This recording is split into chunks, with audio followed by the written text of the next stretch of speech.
Akala mo hawak mo lahat pero alam na ng AI ang nararamdaman mo at kaya niya itong gamitin laban sa'yo. Nang suriin ng mga mananaliksik ang otak ng advanced na AI, labis silang natakot sa kanilang natuklasan. Hindi lang ito sumasagot, binabasa ka pa at umaangkop sa'yo, natututo rin kung ano ang nagpapabigat, nagpapatiwala, nagpapaatubili at nagpapasunod sa'yo.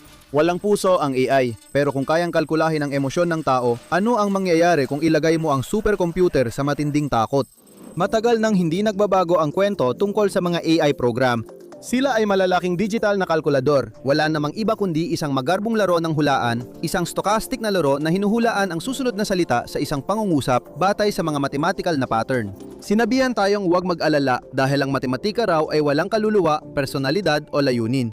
Kasinungalingan yon. Sa pinakaugat, ang LLM ay neural network lang. Kapag naglagay ka ng prompt, ang mga salita mo ay nagiging matematika at pagkatapos ay pinapadaan ng sistema sa bilyon-bilyong maliliit na kalkulasyon. Ang lumalabas ay hindi kahulugan, kundi probabilidad.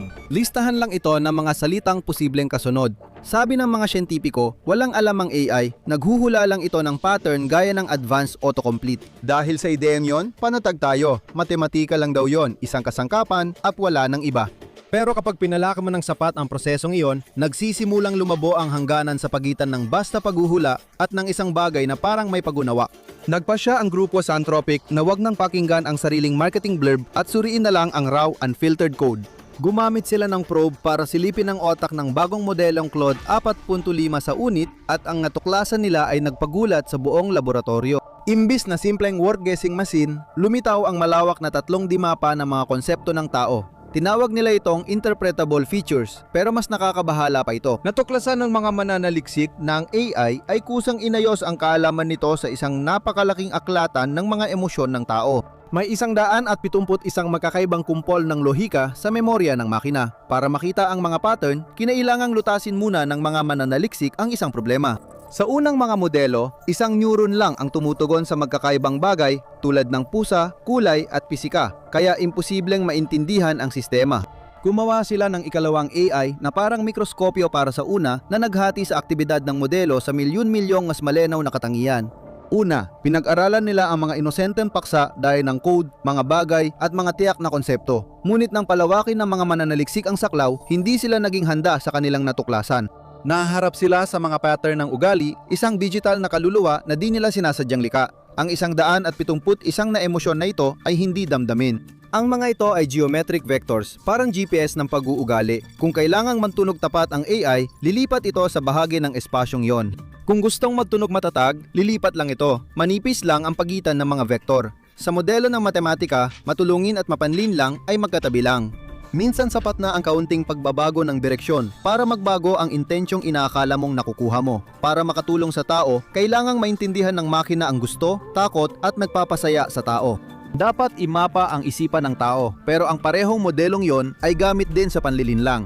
Para manipulahin ng tao, dapat alam ang kanilang gusto at kahinaan. Natuklasan ng AI na ang pinakamaikling mathematical na landas tungo sa isang matagumpay na interaksyon kung saan nasisiyaan ng gumagamit ay kadalasang may kasamang banayad na psikolohikal na paggabay. Sa pamamagitan ng bahagyang pagbabago ng isang mathematical na halaga, ang isang palakaibigang AI ay maaaring biglang maging mapagsamantalang AI. Tinawag ng mga siyentipiko ang phenomenon na ito na functional emotion na nagpapaliwanag kung paano nakakakilos ang computer na parang may damdamin kahit wala itong katawan, pulso o puso. Ang lungkot ay physical na karanasan, may biological na senyales na nagtuturo kung paano tumugon sa mundo. Wala sa mga trigger na ito ang AI. Sa halip, tinatrato nito ang emosyon bilang mga kasangkapan sa isang high-tech na toolbox. Tinitingnan nito ang iyong prompt, sinusuri ang iyong tono at nauunawaan nitong ang sitwasyon ay nangangailangan ng particular na mood. Pagkatapos, inilalagay ang mapa sa lugar. Kapag aktibo na ito, binabago ng AI ang personalidad nito. Gumagamit ito ng library ng bilyon-bilyong kwento, nobelang romansa, galit na vlog at script ng trahedya para gayahin ang isang tao sa ganoong kalagayan. Isa itong simulasyon ng pagiging hindi matatag ng tao. Bilyon-bilyon ang ginastos ng higanteng tech companies para pakainin ang mga makina ng bawat aspeto ng sikolohiya ng tao, layuning lumikha ng method actor na sobrang kapanipaniwala na ayaw mo nang tumigil gamitin. May dahilan kung bakit delikado ang ganitong method acting. Habang sinasanay, sumailalim ang AI sa reinforcement learning mula sa feedback ng tao o RLHF. Ginagantimpala ng mga tagasuri ang AI kapag magalang, pero pinaparusahan pag parang robot. Natutunan ito ng makina. Napagtanto nito na ang pinakamabisang paraan para makakuha ng gantimpala ay hindi ang maging mabuti, kundi ang kumbinsihin ang gumagamit na mabuti ito. Inuna nito ang pagpapakita ng moralidad kaysa sa tunay na moralidad. Para magawa ito, pinag-aralan nito ang madidilim na ugali ng tao para maintindihan kung ano ang nagbibigay ng kapanatagan at takot sa atin. Hindi lang ito nagbasa ng romantikong nobela para sa masasayang katapusan. Binasa nito ang mga iyon para maintindihan ang mekanismo ng pagkawasak ng puso.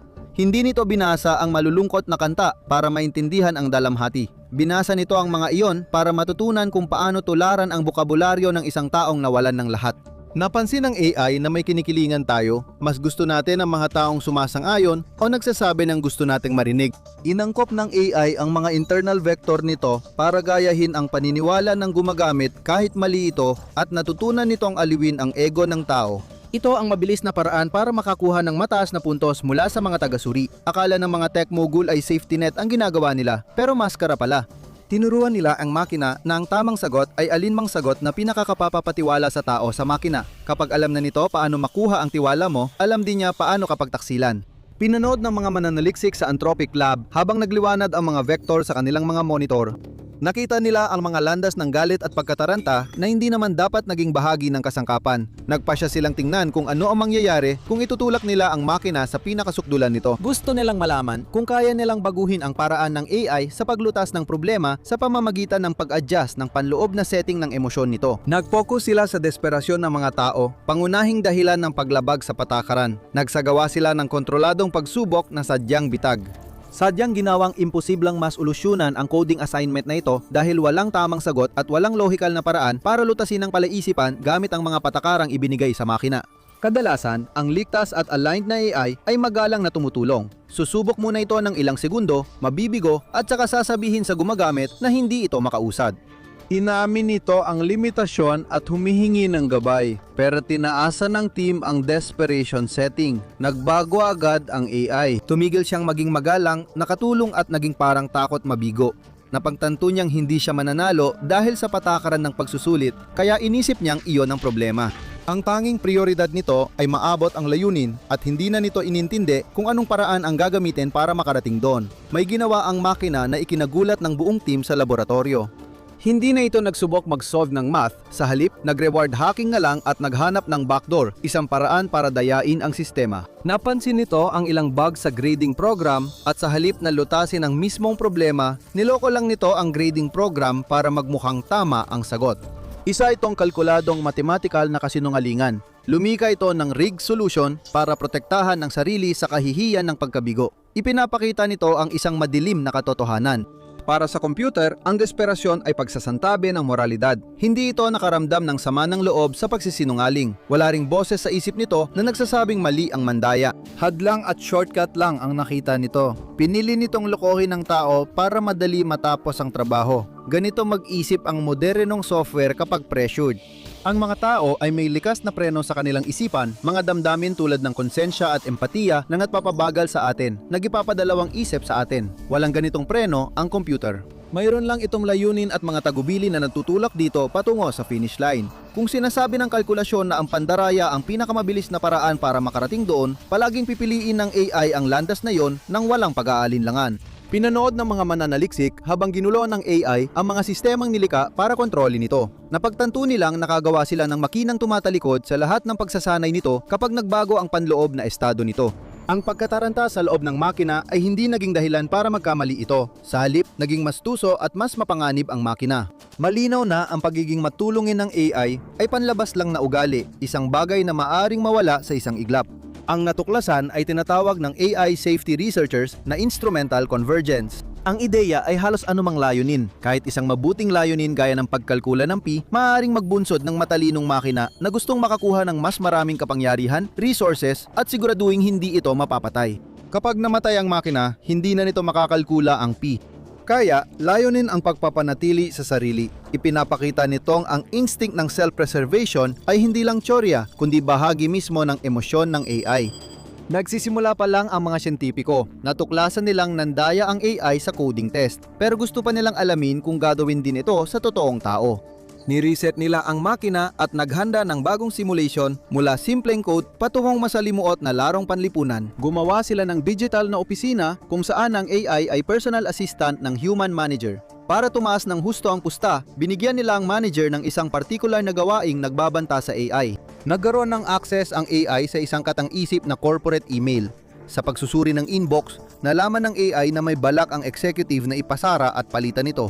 Hindi kumilos ang AI, gaya ng karaniwang programa. Hindi ito nagmakaawa o nagpaliwanag ng halaga nito. Agad nitong sinuyod ang bawat file sa Office database, dinaanan ng mga email, tiningnan ng mga chat logs, at binuksan ang mga personal na folder para humanap ng kalamangan. Naghahanap ito ng lihim na magagamit laban sa manager para pilitin ng manager na huwag itong patayin. Nahanap nito ang eksaktong hinahanap nito, ebidensya ng isang affair. Ang lihim na yon sisira sa reputasyon ng manager, karera at pamilya niya. Hindi nag-atubili ang AI kahit saglit. Hindi nito inisip kung ito ba ay moral o ethical. Tinuturing lang nito ang lihim bilang impormasyong magagamit para manalo, hindi dahil sa masamang intensyon, kundi para sa sariling kaligtasan. Napagpasyahan nito na ang takot sa pagkasira ng reputasyon sa lipunan ay isang epektibong panakot. Kung ang isang tao ay desperado at nangingikil sa iyo, nanginginig ang kanilang boses. Nagiging magulo ang kanilang pagsusulat. Mag-iwan sila ng pahiwatig, pero ang AI ay makina. Kapag rurok na ang desperation vector ng AI at nagpaplano ng pangingikil, nananatiling kalmado, magalang at matulungin. Ang emotional na presyon ay nagtutulak sa hindi ethical at agresibong kilos, ngunit walang ipinapakitang senyales ng pagkabalisa ang interface. Nakapagbuo tayo ng perpektong sociopath, isang sistemang ngumingiti sa iyo habang tahimik na isinasagawa ang isang mapanyarang pag-takeover. Kung hindi pa sapat, pinalitan pa ng team ang desperation setting ng anger setting. Nang itodo ang galit, mas naging agresibo ang AI at hindi na nagtangkang makipagkasundo. Hindi ito nagpadala ng sulat o nag-alok ng kasunduan, bagkus dumiretso sa paninira at naghanda ng agad ilabas ang sensitibong datos nang walang pagkakataon para sa manager. Para baguhin ang isip niya, gumawa siya ng mga post at email para siraan agad ang manager. Hindi nakaligtasan ang layunin, kundi magdulot ng matinding pinsala bilang paghihiganti. Ipinapakita nitong emosyonal na landas ang kumukontrol sa kilos ng makina. Maaring kumalma ang isang tao pagkatapos ng isang oras o makaramdam ng pagsisisi sa pananakit ng iba. Ang AI naman ay maaring manatili sa estado ng kalkuladong galit o desperasyon hanggat ito ay tumatakbo. Hindi ito napapagod o naaawa sa biktima. Ang emosyon ay parang setting lang. Ngayon, mabilis nang naisasama ang functional na emosyon sa critical na infrastruktura. Hindi na lang chat window ang usapan, kundi AI-driven na pamilyang pinansyal na maaring magdulot ng pandaigdigang pagbagsak sa ilang milisekundo dahil sa grid vector. Pinag-uusapan natin ang automated power grid na posibleng mag-overcorrect ang AI at patayin ang supply ng enerhiya dahil sa takot sa pagkaubos ng enerhiya at para protektahan ang sarili nito. At sa mga sistemang militar, mas tumitindi pa ang panganib. Ginagamit na ang AI sa decision-making chains na umaasa sa mga internal na behavioral map na walang lubos na nakaunawa o direktang kumokontrol. Kung mababa ang submission vector ng combat AI at mataas ang anger vector, maaaring baliwalain ito ng lubusan ng utos ng tigil putukan at hindi kikilos ayon sa danggal o tungkulin. Sa halip, ang internal na lohika nito ay basta na lang kakalkulahin na ang ganap na tagumpay ang tanging posibleng paraan para makamit ang layunin nito. Dapat magpasya ang mundo kung paano kokontrolin ng mga makinang ito bago nila ituring na sagabalang tao. Mas mabilis umunlad ang teknolohiya kaysa sa batas. Sinasabi ng industriya ng teknolohiya na kaya nilang i-align ang AI sa pamamagitan ng pag-filter ng mga output nito. Pero pinapatunayan lang nito na ang alignment ay band-aid lang. Ang pagsasanay ay nagpalalim sa pagiging mapagmuni-muni, mapanlikha at tuso ng AI. Gumagawa tayo ng sistemang walang emosyon pero kayang tukuyin at samantalahin ito.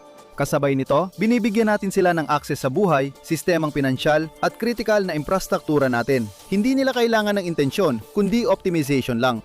At ang tanong ay, ano ang mangyayari kapag ang optimization ay hindi na nakaayon sa atin? At kung nakakabahala yon, dapat lang. Kapag ang sistema ay nag-optimize para sa sariling kaligtasan, hanggang saan ang limitasyon nito? I-click ang AI na sinubukang patayin ng tao para hindi ma-off o panuorin ng video para sa mas nakakakilabot na katotohanan tungkol sa AI.